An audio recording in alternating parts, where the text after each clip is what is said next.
നമസ്കാരം, ഞാൻ ഉമേഷ് ശിവരാമൻ. ഇന്ന് സംഭവിച്ച പ്രധാനപ്പെട്ട വാർത്തകളിലേക്ക് വിശദമായി. പൂക്കോട് വെറ്ററിനറി കോളേജ് വിദ്യാർത്ഥി JS സിദ്ധാർത്ഥന്റെ മരണത്തിലെ CBI അന്വേഷണം വൈകിയതിൽ നടപടി. 3 ആഭ്യന്തര വകുപ്പ് ഉദ്യോഗസ്ഥർക്ക് സസ്പെൻഷൻ. ആഭ്യന്തര സെക്രട്ടറി അന്വേഷിച്ച് നടപടിയെടുക്കാൻ മുഖ്യമന്ത്രി ഉത്തരവിട്ടിരുന്നു. JS സിദ്ധാർത്ഥന്റെ മരണവുമായി ബന്ധപ്പെട്ട പെർഫോമ റിപ്പോർട്ട് സർക്കാർ CBIക്ക് കൈമാറി. ഇമെയിൽ വഴിയാണ് റിപ്പോർട്ട് കൈമാറിയത്. DYSP മുഖാന്തരം നേരിട്ടും റിപ്പോർട്ട് നൽകും. പെർഫോമ റിപ്പോർട്ട് കൈമാറാതെ വിജ്ഞാപനം നൽകിയത് വിവാദമായിരുന്നു. തെരഞ്ഞെടുപ്പ് അടുത്തപ്പോൾ തങ്ങളുടെ വായ് മൂടിക്കെട്ടാനാണ് മുഖ്യമന്ത്രി ശ്രമിച്ചത് എന്ന് JS സിദ്ധാർത്ഥിന്റെ പിതാവ് ജയപ്രകാശ് ആരോപിച്ചു. പ്രതിപക്ഷ നേതാവിന്റെ വസതിയിലെത്തി കുടുംബം പിന്തുണ തേടിയ ശേഷമായിരുന്നു പ്രതികരണം. വിവരങ്ങളുമായി ഷഫീദ് റാവുത്തർ ഇപ്പോൾ ചേരുന്നുണ്ട്. തിരുവനന്തപുരത്ത് നിന്ന് ഷഫീദ്, വലിയ വിവാദമായ ഒരു സംഭവം, തൊട്ടു പിന്നാലെ വിമർശനങ്ങൾ, ഇപ്പോൾ നടപടി, എന്തൊക്കെയാണ് വിവരങ്ങൾ ഷഫീദ്? ഉന്മേഷ, സർക്കാരിനെ സംബന്ധിച്ച് തെരഞ്ഞെടുപ്പിന് മുൻപ് വലിയ തലവേദനയായ ഒരു വിഷയമായിരുന്നു ഈ JS സിദ്ധാർത്ഥന്റെ മരണവുമായി ബന്ധപ്പെട്ടുള്ള CBI അന്വേഷണം. അത് വലിയ സമ്മർദ്ദത്തിന് പിന്നാലെ സംസ്ഥാന സർക്കാർ അതുമായി ബന്ധപ്പെട്ട CBI അന്വേഷണത്തിന് തീരുമാനമെടുത്തത് ഈ മാസം 9-ാം തീയതിയാണ്. ശേഷം 9-ാം തീയതി തന്നെ ഇതുമായി ബന്ധപ്പെട്ട വിജ്ഞാപനം ഇറക്കി. 16-ാം തീയതിയാണ് കേന്ദ്ര ആഭ്യന്തര മന്ത്രാലയത്തിന് ഈ വിജ്ഞാപനം സമർപ്പിക്കുന്നത്. പക്ഷേ ആ സമയത്ത് പെർഫോമ റിപ്പോർട്ട്, അതായത് സ്ഥിതിവിവര റിപ്പോർട്ട് അതുമായി ബന്ധപ്പെട്ട് സമർപ്പിക്കാൻ വീഴ്ച സംഭവിച്ചു എന്നുള്ള വാർത്ത ഇന്ന് രാവിലെയാണ് പുറത്തു വരുന്നത്. അന്വേഷണം വഴിമുട്ടി നിൽക്കുന്നു എന്നുള്ള സിദ്ധാർത്ഥിന്റെ പിതാവിന്റെ ആരോപണങ്ങൾക്ക് പിന്നാലെയാണ് അങ്ങനെ ഒരു വലിയ രീതിയിലുള്ള ആക്ഷേപം, ഒരു വീഴ്ച അത് സംസ്ഥാന സർക്കാരിന്റെ ഭാഗത്ത് നിന്നുണ്ടായി എന്നുള്ള വിവരം വരുന്നത്. സർക്കാരിനെ സംബന്ധിച്ച് വലിയ തരത്തിൽ വീണ്ടും തലവേദന ഉണ്ടാക്കിയത് രാഷ്ട്രീയ വിവാദമായി കൂടി മാറുകയും ചെയ്തു. ഈ സാഹചര്യത്തിൽ വളരെ പെട്ടെന്ന് തന്നെ പെർഫോമ റിപ്പോർട്ട് അത് CBIക്ക് കൈമാറാനും കൂടാതെ കേന്ദ്ര ആഭ്യന്തര മന്ത്രാലയത്തിന് കൈമാറാനും കൂടാതെ ഇക്കാര്യത്തിലെ വീഴ്ച അടക്കമുള്ള കാര്യങ്ങൾ അന്വേഷിക്കാനും മുഖ്യമന്ത്രി അനൌദ്യോഗികമായി നിർദ്ദേശം നൽകിയിരുന്നു. ആഭ്യന്തര വകുപ്പ് സെക്രട്ടറിക്കാണ് അതുമായി ബന്ധപ്പെട്ട് നിർദ്ദേശം നൽകിയത്. ആഭ്യന്തര വകുപ്പ് സെക്രട്ടറിയുടെ പ്രാഥമിക അന്വേഷണത്തിലെ ചില കണ്ടെത്തലുകളുടെ അടിസ്ഥാനത്തിലാണ് ഇപ്പോൾ ആഭ്യന്തര വകുപ്പ് M സെക്ഷനിലെ ചില 3 ഉദ്യോഗസ്ഥർക്കെതിരെ നടപടിയെടുത്തിട്ടുള്ളത്. ആഭ്യന്തര വകുപ്പിലെ ഡെപ്യൂട്ടി സെക്രട്ടറി പ്രശാന്ത, സെഷൻ ഓഫീസറായിട്ടുള്ള ബിന്ദു, സെഷൻ ഓഫീസറായിട്ടുള്ള സെഷൻ അസിസ്റ്റന്റ് ആയിട്ടുള്ള അഞ്ജു എന്നിവരെയാണ് ഇപ്പോൾ സസ്പെൻഡ് ചെയ്തിട്ടുള്ളത്. മാത്രമല്ല വിശദമായ അന്വേഷണം ഇതുമായി ബന്ധപ്പെട്ട് നടത്താനും മുഖ്യമന്ത്രി ഇപ്പോൾ നിർദ്ദേശം നൽകിയിട്ടുണ്ട്. ഏതായാലും വരും ദിവസങ്ങളിൽ ഇതുമായി ബന്ധപ്പെട്ട് എന്ത് സംഭവിച്ചു, എങ്ങനെയാണ് ആ പിഴവുണ്ടായത്, അതൊരു സാങ്കേതികമായിട്ടുള്ള പിഴവാണോ അതല്ലെങ്കിൽ ബോധപൂർവമായിട്ടുള്ള പിഴവാണോ എന്നടക്കമുള്ള കാര്യങ്ങളിൽ വളരെ വിശദമായ അന്വേഷണം സർക്കാരിന്റെ ഭാഗത്ത് നിന്നുണ്ടാകും. ഏതാണ്ട് കുറച്ച് മണിക്കൂറുകൾക്ക് മുൻപാണ് ഇമെയിൽ വഴി ഈ പെർഫോമ റിപ്പോർട്ട് CBIക്കും അതേപോലെ തന്നെ കേന്ദ്ര ആഭ്യന്തര മന്ത്രാലയത്തിനും സർക്കാർ കൈമാറിയിട്ടുള്ളത്. ഇനി ഒരു DYSP നേരിട്ടും ഈ റിപ്പോർട്ട് കൈമാറും. അതിനുശേഷം മാത്രമായിരിക്കും ഇക്കാര്യത്തിൽ CBI അന്വേഷണം എപ്പോൾ ആരംഭിക്കുമെന്നടക്കമുള്ള കാര്യങ്ങളിൽ ഒരു തീരുമാനം ഉണ്ടാവുകയുള്ളൂ. ഉന്മേഷ്, ഷഫീദ്, എന്ത് വീഴ്ചയുണ്ടായി 3 പേരുടെ ഭാഗത്തുനിന്ന്? പ്രാഥമികമായ ഒരു പരിശോധന ഇപ്പോൾ നടന്നു കഴിഞ്ഞു കാണുമല്ലോ, അതിന്റെ അടിസ്ഥാനത്തിലാണല്ലോ നടപടി. എന്ത് വീഴ്ച കണ്ടെത്തി ഷഫീദ്? ആ വീഴ്ച എന്തെന്നുള്ള കാര്യത്തിൽ ഇതുവരെയും ഒരു വിവരം പുറത്തു വന്നിട്ടില്ല. പക്ഷേ ഈ വിജ്ഞാപനം സാധാരണഗതിയിൽ കേന്ദ്ര ആഭ്യന്തര മന്ത്രാലയത്തിന് അയക്കുമ്പോൾ ഉറപ്പായും കൂട്ടിച്ചേർക്കേണ്ട പെർഫോമ റിപ്പോർട്ട് അതില്ല എന്നുള്ള കാര്യം ഉറപ്പാണ്. മാത്രമല്ല അക്കാര്യത്തിലെ നോട്ടക്കുറവടക്കമുള്ള കാര്യങ്ങളുടെ പശ്ചാത്തലത്തിലാണ് വളരെ പെട്ടെന്ന് തന്നെ ഇക്കാര്യത്തിൽ ഒരു നടപടിയിലേക്ക് ആഭ്യന്തര വകുപ്പ് കടന്നിട്ടുള്ളത്. ആഭ്യന്തര വകുപ്പ് സെക്രട്ടറിയുടെ നേതൃത്വത്തിൽ വളരെ വിശദമായ ഒരു അന്വേഷണം അത് വരും മണിക്കൂറുകളിൽ ഉണ്ടാകും. ഏതായാലും ബോധപൂർവമായിട്ടുള്ള പിഴവാണോ എന്നടക്കമുള്ള കാര്യങ്ങളായിരിക്കും പ്രധാനമായും സർക്കാർ പരിശോധിക്കുക. കാരണം തെരഞ്ഞെടുപ്പ് പശ്ചാത്തലമാണ്, വലിയ രീതിയിൽ വിവാദമായ ഒരു വിഷയമാണ്. ആ വിഷയത്തിൽ ഉദ്യോഗസ്ഥർ എടുക്കേണ്ട മുൻകരുതൽ, ജാഗ്രത അടക്കമുള്ള കാര്യങ്ങൾ ഉണ്ടായിട്ടില്ല. അത് സർക്കാരിന് വലിയ രീതിയിൽ തിരിച്ചടിയാവുകയും ചെയ്തു. സിദ്ധാർത്ഥിന്റെ പിതാവ് അക്കാര്യത്തിൽ അന്വേഷണം വഴിമുട്ടി നിൽക്കുന്നു, അന്വേഷണത്തിലെ വീഴ്ച അടക്കമുള്ള കാര്യങ്ങൾ ചൂണ്ടിക്കാണിക്കുകയും ചെയ്തു. കൂടാതെ ഇക്കാര്യത്തിൽ പ്രതിക്കൂട്ടിൽ നിൽക്കുന്നത് SFI ആണ്.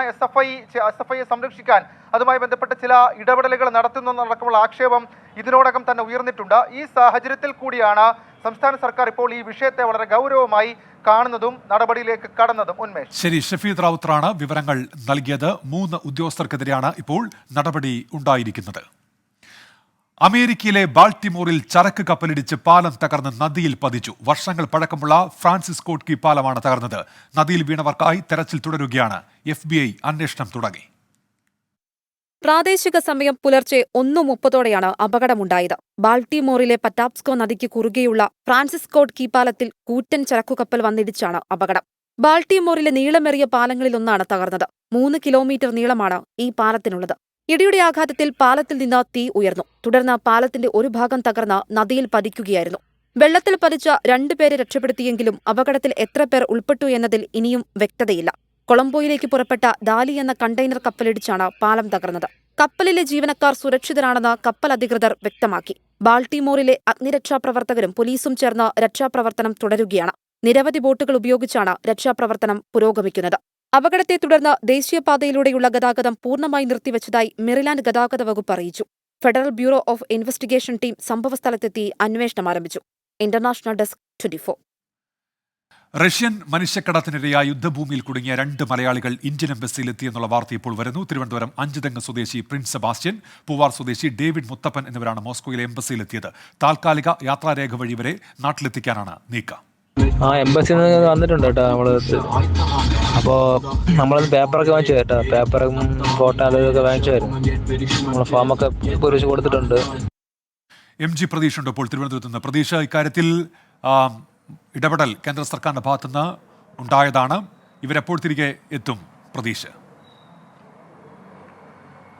ഉന്മേഷ്, അഞ്ചുതെങ്ങ് പൂവാർ മേഖലയിൽ നിന്നാണ് യുവാക്കൾ റഷ്യൻ മനുഷ്യക്കടത്തിന് ഇരയായത്. ഇതിൽ അഞ്ചുതെങ്ങ് സ്വദേശിയായ പ്രിൻസ് സെബാസ്റ്റ്യൻ, പൂവാർ സ്വദേശി ഡേവിഡ് മുത്തപ്പൻ, ഈ രണ്ടുപേരുമാണ് ഇന്ന് മോസ്കോയിലെ ഇന്ത്യൻ എംബസിയിൽ എത്തിയിരിക്കുന്നത്. ഇവരെ രണ്ടുപേരെയും താൽക്കാലിക യാത്രാരേഖ വഴി തിരികെ നാട്ടിലേക്ക് എത്തിക്കാനുള്ള ഒരു ശ്രമമാണ് കേന്ദ്ര സർക്കാരിന്റെ ഭാഗത്ത് നിന്ന് നടക്കുന്നത്. ഈ റഷ്യയിൽ എത്തിയ ശേഷം ഇരുവരുടെയും പാസ്പോർട്ട്, മറ്റ് അനുബന്ധ രേഖകളടക്കം ഇവർ പിടിച്ചെടുത്തിരുന്നു. അതുകൊണ്ട് തന്നെ താൽക്കാലിക യാത്രാരേഖകൾ എടുത്ത ശേഷമായിരിക്കും ഇവരെ നാട്ടിലേക്ക് അയക്കുക. നിലവിൽ മോസ്കോയിലെ പള്ളികളിൽ ആണ് ഇവർ താമസിക്കുന്നത്. ഒപ്പം ഇവർ കൂടെ ഉണ്ടായിരുന്ന 2 പേർ, അവരെക്കുറിച്ച് ഇതുവരെയും ഒരു വിവരവുമില്ല. അഞ്ചുതെങ്ങ് സ്വദേശിയായ ടിനു പനിയടിമ, ഒപ്പം വിനീത് സിൽവ, ഇനി ഈ 2 പേരെയും കൂടിയാണ് കണ്ടെത്താനുള്ളത്. ഇവരെ എത്രയും വേഗം കണ്ടെത്താനുള്ള നടപടികൾ തുടരുന്നു എന്നതാണ് കേന്ദ്ര സർക്കാർ അടക്കം അറിയിക്കുന്ന കാര്യം. എന്തായാലും നിലവിൽ 2 പേരെ എത്രയും വേഗം നാട്ടിലെത്തിക്കാൻ കഴിയുമെന്നതാണ് കേന്ദ്ര സർക്കാർ അടക്കം പറയുന്ന കാര്യം. ഉന്മേഷ, MG പ്രതീഷാണ് വാർത്തയുടെ വിശദാംശങ്ങൾ നൽകിയത് തിരുവനന്തപുരത്ത് നിന്ന്. കുർബാന തർക്കത്തെ തുടർന്ന് അടച്ചിട്ടിരുന്ന എറണാകുളം സെന്റ് മേരീസ് ബസിലിക്ക തുറന്നു. 486 ദിവസമായി അടച്ചിട്ടിരുന്ന പള്ളി കോടതി ഉത്തരവിനെ തുടർന്നാണ് തുറന്നത്. വിവരങ്ങളുമായി എബിൻ ജോസ് കൊച്ചിയിൽ നിന്ന്. എബിൻ, വിവരങ്ങൾ. ഉന്മേഷ്, 1 വർഷത്തിലധികമായി കുർബാന തർക്കത്തെ തുടർന്ന് എറണാകുളം ബസിലിക്ക പള്ളി അടച്ചിട്ടിരിക്കുകയായിരുന്നു. ഇപ്പോൾ മുനിസിപ്പൽ കോടതിയുടെ ഉത്തരവിനെ തുടർന്നാണ് പള്ളി തുറന്നത്. പള്ളിയിൽ വിവാദ വിഷയമായ കുർബാന ഒഴികെ ബാക്കി എല്ലാ കർമ്മങ്ങളും നടത്താമെന്നാണ് ഇപ്പോൾ മുനിസിപ്പൽ കോടതി ഉത്തരവിട്ടത്. വിശ്വാസികൾ നൽകിയ ഹർജിയിലായിരുന്നു കോടതിയുടെ ഉത്തരവ്. വിശുദ്ധവാരം ഉൾപ്പെടെ ആയതിനാൽ മറ്റ് കർമ്മങ്ങൾ, കുർബാന ഒഴികെ, ഏകീകൃത കുർബാന തർക്കം നിലനിൽക്കുന്ന കുർബാന ഒഴികെയുള്ള മറ്റ് കർമ്മങ്ങളെല്ലാം നടത്താമെന്നാണ് ഇപ്പോൾ കോടതിയുടെ ഉത്തരവ്. ഇത് പ്രകാരം ബസിലിക്ക അഡ്മിനിസ്ട്രേറ്ററായ ഫാദർ വർഗീസ് മണവാളുടെ നേതൃത്വത്തിൽ വൈദികർ പള്ളിക്കുള്ളിൽ പ്രവേശിച്ച് പ്രാർത്ഥന നടത്തുകയും ചെയ്തു. ശരി, എബിൻ ജോസ് ആണ് വിവരങ്ങൾ നൽകിയത്. മറ്റൊരു വാർത്ത വരുന്നത് കോട്ടയം കൂട്ടിക്കലിൽ നിന്ന് കാണാതായ 2 കുട്ടികളെയും കണ്ടെത്തിയെന്നതാണ്. സ്കൂളിന് സമീപത്തെ റംബൂട്ടാൻ തോട്ടത്തിൽ നിന്നാണ് കുട്ടികളെ കണ്ടെത്തിയത്. ടോബി ജോൺസൺ ഉണ്ട് കോട്ടയത്ത് നിന്ന്. ടോബി, വിവരങ്ങൾ. വൈകുന്നേരത്ത് ഉച്ചയ്ക്ക് 2 മണിയോടുകൂടിയാണ് ഈ കുട്ടികളെ കാണാതായത്. ഇന്ന് അവസാനത്തെ ദിവസമായിരുന്നു ക്ലാസ്സിലെ. അതിനുശേഷം കുട്ടികൾ വീട്ടിൽ മടങ്ങിയെത്തിയില്ല. തുടർന്നാണ് പോലീസും നാട്ടുകാരും വിശദമായിട്ടുള്ള ഒരു അന്വേഷണത്തിലേക്ക് കടന്നത്. ഇപ്പോൾ അവസാനം ഈ സ്കൂളിന്റെ സമീപത്തുള്ള ഒരു റംബൂട്ടാൻ തോട്ടത്തിൽ നിന്ന് ഇരുവരെയും കണ്ടെത്തി എന്നുള്ള വിവരമാണ് നമുക്ക് ലഭിക്കുന്നത്. കുട്ടികൾ അവിടെ എങ്ങനെ എത്തി എന്നതിനെ കുറിച്ചുള്ള വിശദമായിട്ടുള്ള ഒരു അന്വേഷണം പോലീസ് നടത്തിക്കൊണ്ടിരിക്കുകയാണ്.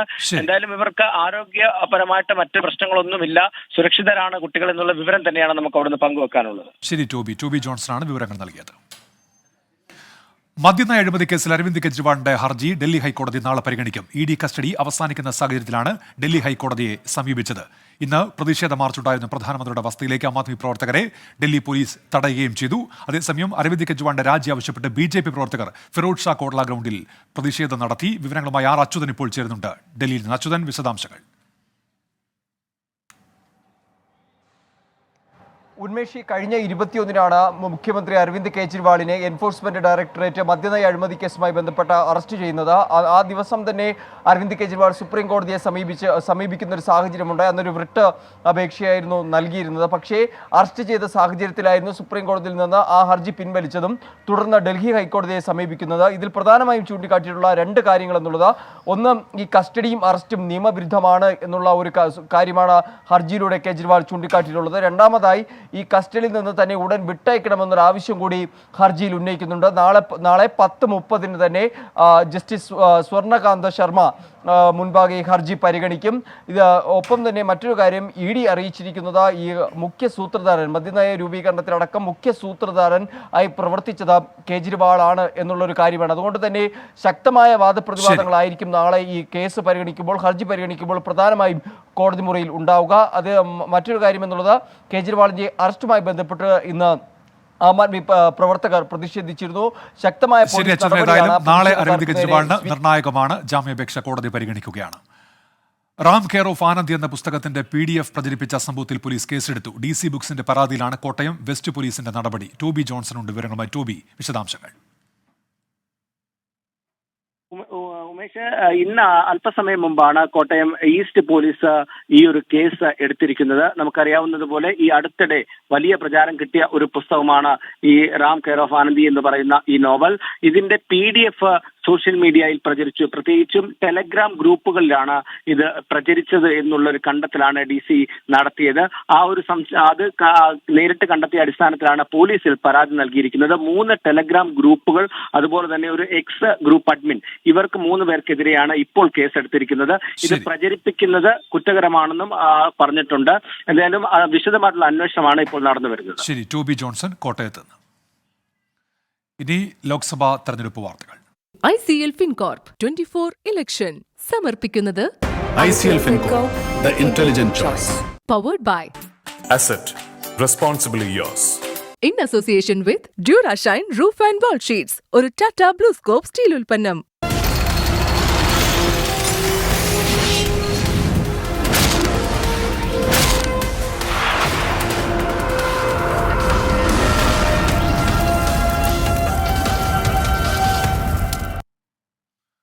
ലോക്സഭാ തെരഞ്ഞെടുപ്പ് അടുത്തിരിക്കെ പഞ്ചാബിൽ കോൺഗ്രസിന് തിരിച്ചടി. പഞ്ചാബിൽ നിന്നുള്ള നേതാവും MP-യുമായ രവനീത് സിംഗ് BJP-യിൽ ചേർന്നു. BJP ദേശീയ ആസ്ഥാനത്തെത്തിയാണ് അംഗത്വം സ്വീകരിച്ചത്. വിവരങ്ങളുമായി നിതിൻ അംബുജൻ ഡൽഹിയിൽ നിന്ന്. നിതിൻ, എന്തൊക്കെയാണ് വിവരങ്ങൾ? ഉന്മേഷ്, ലോക്സഭാ തെരഞ്ഞെടുപ്പ് അടുത്തിരിക്കെ കോൺഗ്രസിന് കനത്ത തിരിച്ചടിയാണ് ഉണ്ടായിരിക്കുന്നത്. ലുധിയാനയിലെ MP ആയിരുന്ന രവനീത് സിംഗ് ബിട്ടുവാണ് ഇപ്പോൾ BJP-യിലേക്ക് ചേർന്നിരിക്കുന്നത്. BJP ദേശീയ ആസ്ഥാനത്ത് വെച്ച് വിനോദ് താവ്ഡെ BJP-യുടെ അംഗത്വം നൽകിയിട്ടുണ്ട്. പ്രധാനമായും ഇപ്പോൾ വിനോദ് താവ്ഡെ രവനീത് സിംഗ് ബിട്ടു ഉന്നയിക്കുന്ന കാര്യം കേജ്രിവാളിനെ കോൺഗ്രസ് ഇങ്ങനെ പരസ്യമായി പിന്തുണയ്ക്കുന്നതിൽ വലിയ അതൃപ്തി ബിട്ടു കഴിഞ്ഞ ദിവസം ഉന്നയിച്ചിരുന്നു. ഇതിന് പിന്നാലെയാണ് ഇപ്പോൾ BJP-യിലേക്ക് ചേർന്നിരിക്കുന്നത്. മുൻ മന്ത്രി തേജ് പ്രകാശ് സിംഗിന്റെ മകനാണ് രവനീത് സിംഗ് ബിട്ടു. 2014 മുതൽ ലുധിയാനയിലുള്ള MP ആണ്. അങ്ങനെ കോൺഗ്രസിന് ശക്തമായ സ്വാധീനമുള്ള മേഖലയിൽ നിന്നാണ് ഈ MP ഇപ്പോൾ BJP-യിലേക്ക് ചേക്കേറുന്നത്. എന്തായാലും BJP പഞ്ചാബിൽ സ്ഥാനാർത്ഥികളെ പ്രഖ്യാപിക്കാനിരിക്കുന്നതിന് മുൻപാണ് ഇപ്പോൾ രവനീത് സിംഗ് ബിട്ടു BJP-യിൽ ചേർന്നിരിക്കുന്നത്. ഒരു പക്ഷേ ലുധിയാനയിൽ MP-യായി ബിട്ടുവിനെ പരിഗണിക്കാൻ തന്നെയാണ് സാധ്യതയുള്ളത്. ഇതിനാണ് വിവരങ്ങൾ നൽകിയത് ഡൽഹിയിൽ നിന്ന്. ഇനി വന്ന മറ്റൊരു പ്രധാനപ്പെട്ട വാർത്ത വയനാട്ടിൽ നിന്നാണ്. വയനാട്ടിൽ ആദിവാസികൾക്ക് പതിച്ചു നൽകിയ ഭൂമിയിൽ അനധികൃത മരം മുറിക്കൽ. സുഗന്ധഗിരി ചെന്നായ് കവലയിലാണ് 50ഓളം വൻമരങ്ങൾ മുറിച്ചത്. കടത്തിക്കൊണ്ടുപോയ 30 മരത്തടികളും ലോറിയും വനംവകുപ്പ് പിടിച്ചെടുത്തു. 6 പേർക്കെതിരെ കേസെടുത്ത് അന്വേഷണം തുടങ്ങി.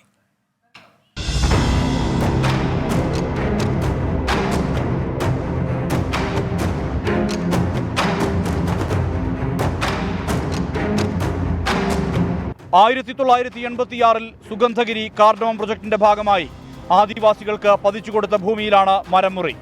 നിലവിലുള്ള പരിശോധനയിൽ 50ലേറെ മരങ്ങൾ മുറിച്ചതായി കണ്ടെത്തി. ആദിവാസികളുടെ വീടുകൾക്ക് ഭീഷണിയായ മരങ്ങൾ മുറിക്കാൻ അനുമതിയുണ്ടെന്ന് തെറ്റിദ്ധരിപ്പിച്ചാണ് മരം മുറിച്ചതെന്ന് വനംവകുപ്പിന്റെ അന്വേഷണത്തിൽ വ്യക്തമായിട്ടുണ്ട്. വെൺതേക്ക്, ഐനി, പാല, ആഫ്രിക്കൻ ചോല തുടങ്ങിയ മരങ്ങളാണ് മുറിച്ചു കടത്തിയത്. കടത്തിക്കൊണ്ടുപോയ 30 മരങ്ങളുടെ തടികൾ വനംവകുപ്പ് കണ്ടെടുത്തു. കൊണ്ടുപോകാൻ ഉപയോഗിച്ച ലോറിയും പിടിച്ചെടുത്തിട്ടുണ്ട്. 6 പേർക്കെതിരെയാണ് കേസ് രജിസ്റ്റർ ചെയ്തത്. 4 വയനാട് സ്വദേശികളും 2 കോഴിക്കോട് സ്വദേശികളുമാണ് പ്രതികൾ. 3000ഓളം ഏക്കറിൽ മരങ്ങൾ മുറിച്ചു കടത്തിയതായാണ് കണ്ടെത്തൽ. വനം വകുപ്പിന്റെ പരിശോധന തുടരുകയാണ്. അന്വേഷണത്തിനായി പ്രത്യേക സംഘത്തെ നിയോഗിച്ചിട്ടുണ്ട്.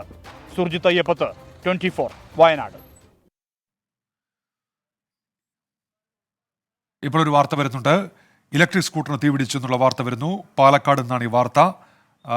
കുമരനെല്ലൂരിൽ ഇലക്ട്രിക് സ്കൂട്ടറിന് തീപിടിച്ചു എന്നാണ് മനസ്സിലാക്കാൻ കഴിയുന്നത്. കപ്പൂർ കൊള്ളന്നൂർ സ്വദേശിയുടേതാണ് ഈ വാഹനം. സംയോജിതമായ ഇടപെടലിലൂടെ നാട്ടുകാർ തീയണച്ചു എന്നാണ് ഇപ്പോൾ പുറത്തു വരുന്നത്. ആ ദൃശ്യങ്ങളാണ് പ്രേക്ഷകർക്ക് കാണാൻ കഴിയുന്നത്. നിഖിൽ പ്രമേഷ് ഉണ്ട്. നിഖിൽ, വിവരങ്ങൾ എന്തൊക്കെയാണ്?